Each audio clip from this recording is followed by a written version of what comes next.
Choosing to take a gap year, whether it be a working one or a travelling one, is a big personal decision to make. There's no right answer, so we'll delve into the pros and cons of both. As a side note, it's important to consider that university is very different to high school and requires much more independence and motivation. You're never reminded of deadlines, and there's no consistent SACs to keep you up to date with studying. It's a big step up, and that's important to consider when deciding if you want to jump straight into it. Let's look at 4 pros of taking a gap year first. 1.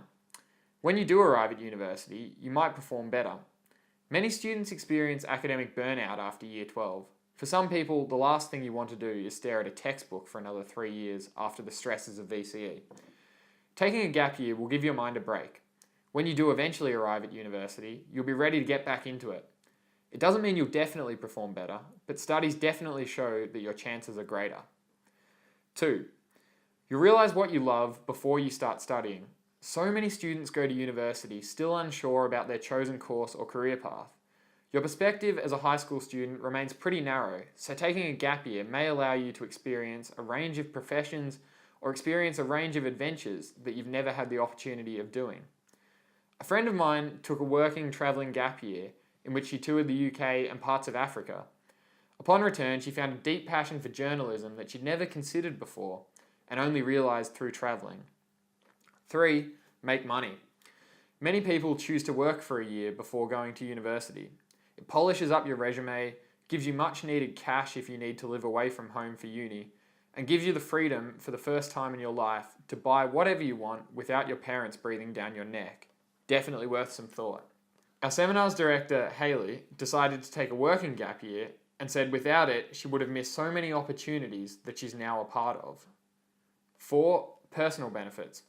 A gap year will change you. You'll get to converse with different people in a workplace or cultural diversity around the world. It'll make you universally more sociable. Plus, you'll be a more interesting person, being able to tell all your friends about your experiences.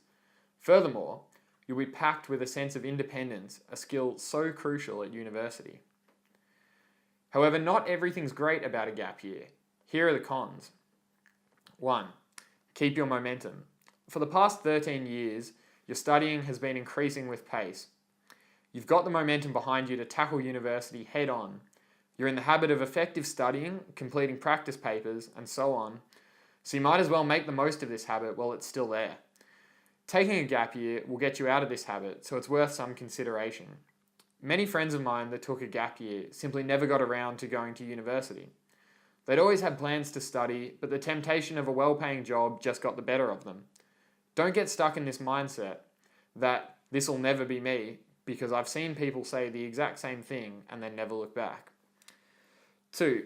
Keep up with your friends and don't get caught a year behind. Most of your friends will choose to go to uni straight after school, putting them a year ahead of you if you wish to take a gap year. While this isn't a massive problem, it'll mean not being able to do any university subjects with your friends and not being involved in the first year antics of O-Week with your friends. While it's something to consider, also remember that this will mean you'll easily meet new friends on top of your high school friends.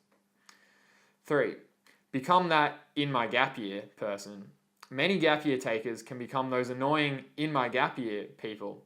If you haven't already heard of them, you will. They are the type of people that relate everything back to their gap year, starting every conversation with in my gap year, and getting frustrated when you're not talking about their adventurous gap year.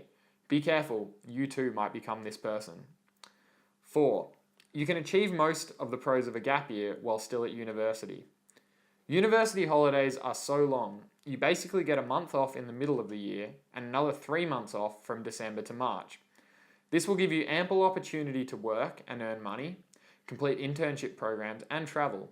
You can broaden your horizons and become a more independent person, all while being at university. These pros and cons try and address the decisions you'll have to make when considering to take a gap year. The great thing is, both decisions are great decisions, and really, it's up to the person to decide what option suits them best.